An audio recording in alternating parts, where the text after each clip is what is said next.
আসসালামু আলাইকুম প্রিয় দর্শক, আশা করি সবাই ভালো আছেন। আজ আপনাদের সামনে এক ভয়ানক ভৌতিক ঘটনা নিয়ে হাজির হলাম। ঘটনাটি হলো মাছ ধরাকে কেন্দ্র করে এক ভয়ানক ভৌতিক ঘটনা। এই ঘটনাটি ঘটেছে রাজশাহী জেলার বাগমারা গ্রামের এক ভাইয়ের সাথে। এই গল্পটি আমাদের কাছে পাঠিয়েছেন রাজশাহী জেলার বাগমারা গ্রামের রফিক ভাই। রফিক ভাইয়ের চাচার সাথে ঘটে যাওয়া এক বাস্তব ঘটনা। চলুন দর্শক, মূল গল্পে যাওয়া যাক। আমার নাম রফিক, আমার বয়স 30। আমি একজন পেশায় গরিব মুদি দোকানদার।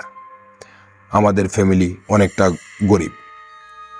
সেই সুবাদে আমার ফ্যামিলি সবাই চাষাবাদ ও মাছ ধরে জীবিকা নির্বাহ করতেন। তানার মধ্যে ছিলেন আমার চাচা, ছোট চাচা, খুবই মাছু পেটুক। তিনি প্রচুর মাছ ধরতে ভালোবাসতেন। তানার মাছ ধরার খুবই অনেক নেশা এবং পাশাপাশি তিনি মাছ ধরে বাজারে বিক্রয় করে তার জীবিকা নির্বাহ করতেন। তিনি প্রতিনিয়ত দিনে রাতে প্রচুর পরিমাণে মাছ ধরার নেশা ছিলেন তানার। ঠিক একদিন আমার ওই সময় বর্ষার সময়, আমাদের গ্রামটা হলো চলনবিল এলাকায়। চলনবিল এলাকায় হওয়ায় আমাদের এই গ্রামে মানুষজন প্রচুর পরিমাণে মাছ ধরত। আমার চাচাও প্রচুর পরিমাণে মাছ ধরতে ভালোবাসতেন এবং খুবই তানার মাছ ধরার খুবই নেশা ছিলেন। আমার চাচা একদিন বর্ষার সময়, তখন আমার চাচা একটা সন্ধান পায় যে চলনবিলের লাশ মাথায় একটা ছোট্ট একটা কুয়া মতো, ওখানে প্রচুর পরিমাণে মাছ পাওয়া যায়। তিনি এক সময় দেখে আসলেন। তিনি সেখানে দেখলেন যে প্রচুর পরিমাণে মাছও আছে। আমাদের এই অঞ্চলে যেতে, ওই চলনবিল অঞ্চলে যেতে মেঠো রাস্তা পড়ে, কাদা, বর্ষার সময় কাদাটে রাস্তা। আমার চাচা ওই সময় লোক জানাজানি হওয়ার আগেই আমার চাচা ভাবলেন যে আমি রাতে যে মাছগুলো সব ধরে নিয়ে আসব। যে কথা সেই কাজ, আমার চাচা চলে গেলেন। রাত তখন অনেক গভীর। আমার চাচা মাছ ধরতে চলে গেলেন। রাত আনুমানিক 12টা কিংবা 12:30 বাজবে। আমার চাচা একটা টর্চ লাইট হাতে নিয়ে, জাল নিয়ে আর নৌকা নিয়ে চলে গেলেন মাছ ধরতে। চলনবিলের শেষ মাথায় ওখানে আমার চাচা যাওয়ায়, ওখানে মাছ ধরতে যেয়ে আমার চাচা যখন প্রথম মাছ ধরার জন্য জাল ফেলালেন, তখন জাল পুড়ে মাছ উঠল। আমার চাচা তো অনেক খুশি যে আজ অনেক মাছ পাবো, এই মাছগুলো বেচে আমি অনেক টাকা পাবো। আমার চাচা মাছ ধরতে লাগলেন, মাছও প্রচুর পরিমাণে উঠতে লাগলেন। যখন মাছ উঠল, আমার চাচার নৌকার এক সাইডে ট্রে ছিল, ট্রের ভিতরে মাছ রাখছিল। ট্রেটা মনে করো পুড়ে যাওয়ার উপক্রম। তখন মাছ ধরতে ট্রে পুড়ে গেছে, আর একটা ট্রেতে আমার চাচা মাছ রাখছে। এভাবেই তানার রাত অনেক গভীর হয়ে গেছে, কিন্তু আমার চাচার কোনো খেয়াল ছিল না যে পিছনে রাত কটা বাজলো কি না। তেনার তো মাছ ধরার অনেক নেশা, তিনি মাছ ধরতেই আছে, মাছও প্রচুর পরিমাণে পাচ্ছে এবং মাছ ধরছে। ঠিক কিছুক্ষণ বাদেই, যখন রাত আনুমানিক 2টা কিংবা 3টা বাজবে এমন সময়, আমার চাচা খেয়াল করলেন যে পিছনে একটা কিসের শব্দ শোনা যাচ্ছে, যেমন যে কিছু একটা খেলে যেরকম শব্দ হয় এরকম শব্দ। আমার চাচা পিছন দিকে ফিরে যেটা দেখলেন, আমার চাচা ওই মুহূর্তেই ওঠার জন্য তিনি প্রস্তুত ছিলেন না। তিনি পিছন ফিরেই দেখলেন এক ভয়ানক এক অভয়ক তিনি মাছ খাচ্ছে। তার চেহারা অনেক বিকৃত। তখন আমার চাচা দেখে অনেক ভয় পেয়ে গেলেন। আমার চাচা আর কিছু বলতে পারছিল না। আমার চাচার অনেক সাহস ছিল। তিনি রাত বেরাত মাছ ধরতে বেরোতো এবং অনেক মাছ ধরে রাতে নিয়ে আসতো। কোনোদিনও আমার চাচার সাথে এমন ঘটনা কখনোই ঘটে নাই। আজ হঠাৎ আমার চাচার সাথে এই ঘটনাটি ঘটায়। আমার চাচা যখন পিছন ফিরে তাকালো, তখন যখন দেখলেন যে এক ভয়ানক অভয়ক, তখন আমার চাচা আর কিছু বলার উপক্রম ছিল না। আমার চাচা তখন ভয়তে আর কিছু মুখ থেকে কিছু কথা বাইর হচ্ছিল না। তখন আমার চাচা অনেকটা সাহস করে ওই অভয়কটাকে জিজ্ঞাসা করলো, কে ভাই আপনি এখানে মাছ খাচ্ছেন? ওই অভয়কটা কোনো উত্তর দিলেন না। দ্বিতীয়বার যখন আবার আমার চাচা জিজ্ঞাসা করলেন, কে ভাই আপনি, জবাব দিচ্ছেন না কেন? তখন অভয়কটা বলল, তুই কে, আমি কি করছি এখানে এটা জেনে তুই কি করবি? তোর কাজ তুই কর, আমার কাজ আমি করি। তখন আমার চাচা বললেন, তো আপনি তো আমার মাছ খাচ্ছেন। তখন ওই অভয়কটা বলল, আমাকে ডিস্টার্ব করিস না, তোর অনেক বড় ক্ষতি হয়ে যাবে। তখন আমার চাচা আরো ভয় পেয়ে গেলেন। তিনি অনেক সাহস ছিলেন, তবুও ওই সময় ঘুটঘুটে রাত, শুনশোনে এলাকা, আমার চাচার তো আশেপাশে কেউ নাই যে কাউকে ডাকবে, এরকমও তো উপক্রম ছিল না। আমার চাচা ভয়ে তিনি অনেকটা বুকে সাহস নিয়ে নৌকার বৈঠা দিয়ে ওই নৌকায় বাড়ি দিলেন। তখন ওই অভয়কটা ভয় পেয়ে পানিতে লাফ দিয়ে পড়লেন। তখন আমার চাচা কিছুই বুঝতে পারছে না যে কি করব। তখন আমার চাচা দ্রুত ওই নৌকা ঘুরিয়ে ওখান থেকে চলে আসার জন্য দ্রুত নৌকার বৈঠা বাইতে লাগলেন। কিন্তু কথাই বলে, বিপদের সময় রাস্তা যেন আর ফুরায় না। তখন মনে হচ্ছে যে পিছন থেকে যেন পানির এত ঢেউ আর পানির এত বাড়ি যে যেন আমার চাচার নৌকা ডুবে যায় অবস্থা। তবু আমার চাচা বুকে অনেক সাহস নিয়ে নৌকা বাইতেই থাকলেন। তিনি নৌকা বাওয়া বন্ধ করলেন না, বৈঠা বাইতেই থাকলেন।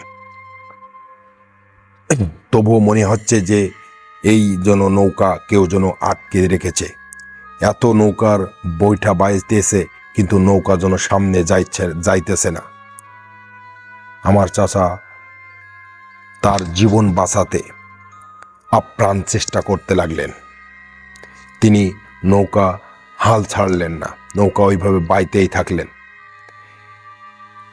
এক পর্যায়ে তিনি খেয়াল করলেন যেন পিছনে আরো অনেকগুলো যেন কিছু একটা আছে, যে তারা একসাথে অনেকগুলো যেন উভয়ক যেন তারা তেড়ে আসছে। আমার চাচা আরো দ্রুত নৌকা চালাতে লাগলেন।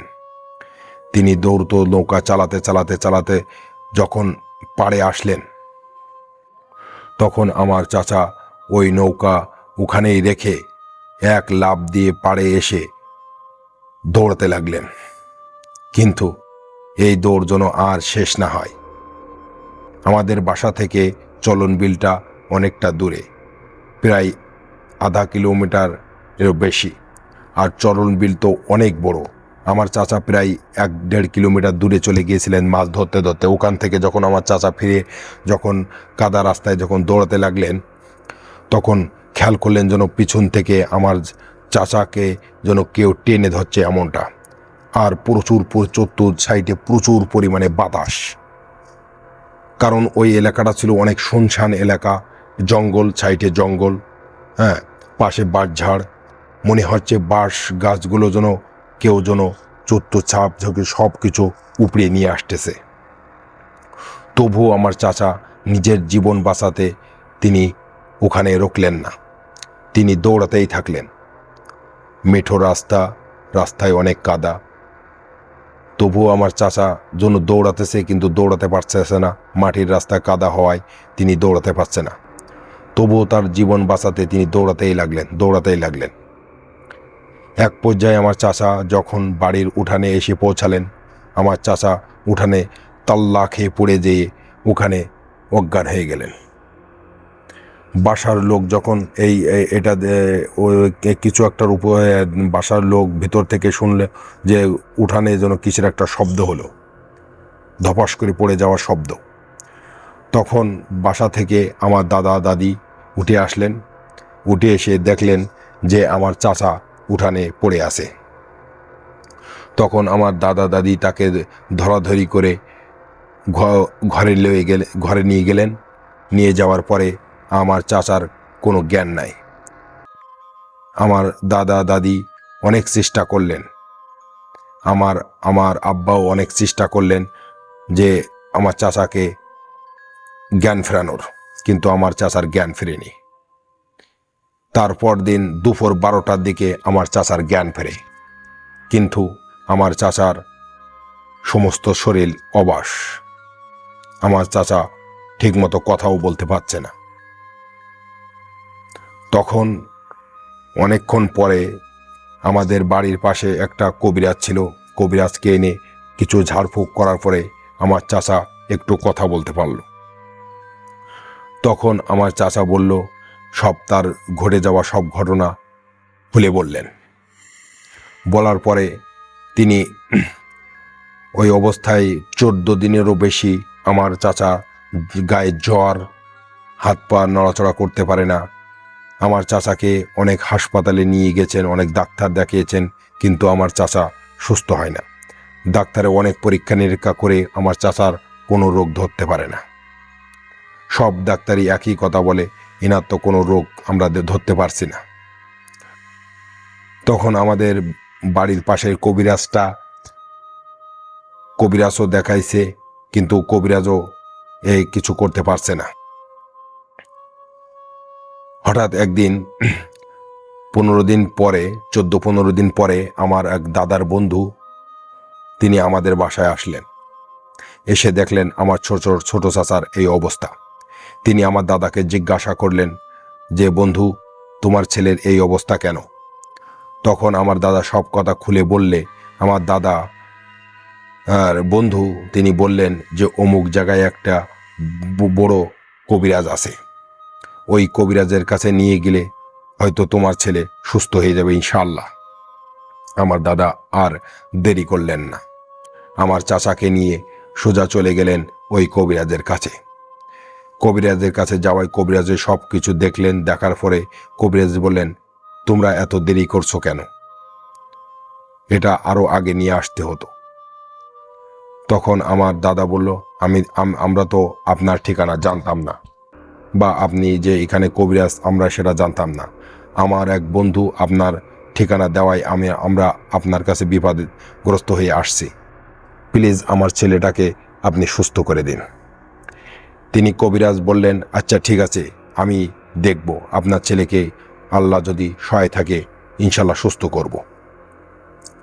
তখন আমার চাচাকে কবিরাজ দেখলেন, অনেকটা ঝাড়ফুঁক করলেন, তাবিজ কবজ দিলেন, পানি পড়া তেল পড়া দিলেন, বললেন যে এইগুলো নিয়ে যাও আর 3 দিন পরে আমার সাথে দেখা করো।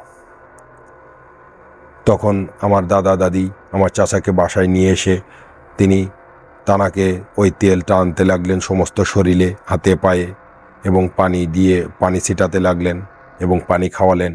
আমার চাচা এতদিনে 14 দিনের পরে আমার চাচা কিছুটা একটু সুস্থ হলো, কিন্তু আমার চাচা একটু কথা বলতে পারছে, হাত নাড়াতে একটু পারছে, কিন্তু আমার চাচা চলাফেরা করতে পারছে না, হাঁটা চলা করতে পারছে না। তারপরে 3 দিন পরে যখন কবিরাজের কাছে আবার যাওয়া হলো, কবিরাজ তানাকে রেখে আমাদের কাছে বললেন, আচ্ছা ঠিক আছে, তোমরা সবাই বাইরে ওয়েট করো আর একে এই ঘরে রেখে যাও। ওই কবিরাজ তার বন্ধু জিনকে দিয়ে ওই পিশাচ জিনকে হাজির করার চেষ্টা করলো, কিন্তু ওই পিশাচ জিনটা হাজির হচ্ছিল না। অনেক চেষ্টার পরে তখন ওই পিশাচ জিনটা এসে হাজির হলো। তখন আমার চাচারকে ক্ষতি করা ওই পিশাচ জিনকে ওই কবিরাজ জিজ্ঞাসা করলেন যে, তুই এই মানুষটাকে কেন কষ্ট দিচ্ছিস, কেন তাকে ক্ষতি করছিস?